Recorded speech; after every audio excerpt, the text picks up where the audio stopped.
We warned the FDA at the time, and this was now 20 years ago, that if they didn't label genetically modified foods, there would be a consumer backlash against them because consumers would wonder what they were trying to hide. Have you ever heard of a GMO or genetically modified organism? No. I think I've heard, but I'm not really sure exactly it is. It's been a long time since I've been in college for science. It's like where they add chemicals to the fruit or veggies. I know of it as a crop where they modify the genes to increase the yield or the taste or something else about the plant. There's been a switch in the DNA structure. You don't want to lose your seed. We require fast food restaurants to post calorie counts.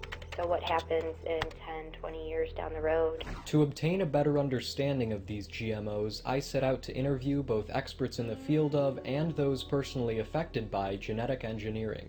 My first question: scientifically, how does an organism become genetically modified?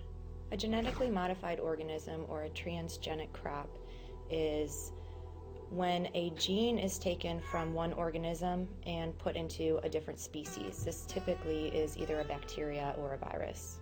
For example, splicing the gene responsible for regulating a winter flounder's body temperature into a tomato would yield a frost-tolerant crop.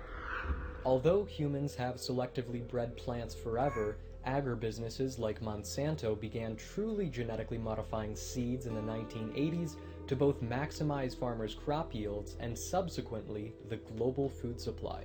Monsanto is a giant. They're trying to make products that sell, but products that sell are products that people want, and people want products that are going to increase yields. Glyphosate, manufactured by Monsanto and commercially known as Roundup, is an herbicide that farmers spray on Roundup-resistant crops so the plants will grow but the weeds will die.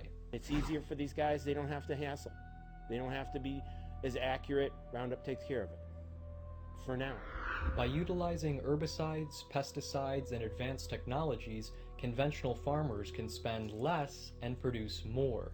But at what cost? The only problem I don't like about Monsanto is they come after us farmers.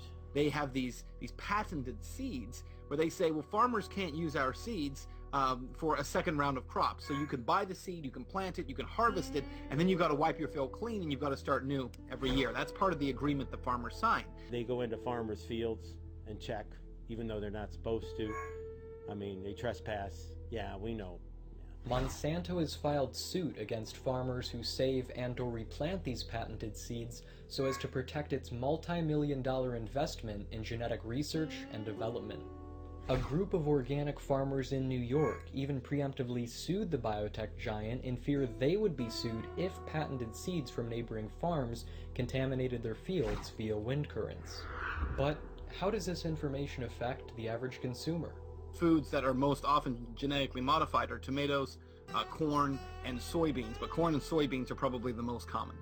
According to the USDA, approximately 90% of all corn and cotton and 93% of all soybean crops planted in the United States are genetically modified.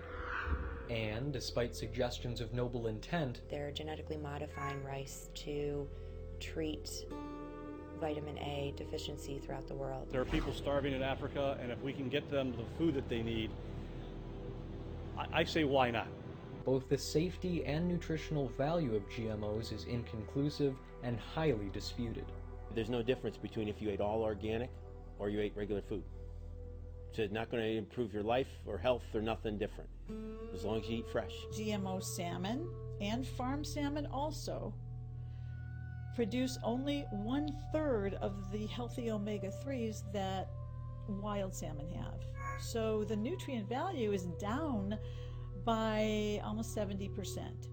Some medical professionals have proposed that the increased consumption of GMOs positively correlates with the 21st century rise in allergies, autism, infertility, and even some forms of cancer. So is it possible that some of what we're seeing is related to what we're eating? The answer is yes, absolutely. Others claim that the intimacy between agro-industry and the federal government has created a revolving door of conflicting interests at the consumer's expense. Private corporations send someone to work in government who's an expert in a certain area. That expert then allows for certain advantages that companies take advantage of, and then moves back and forth between the private sector and the public sector. For example, Michael Taylor, former vice president for public policy at Monsanto, is the current food safety czar at the FDA. But the ultimate question is, are these genetically modified organisms safe for human consumption?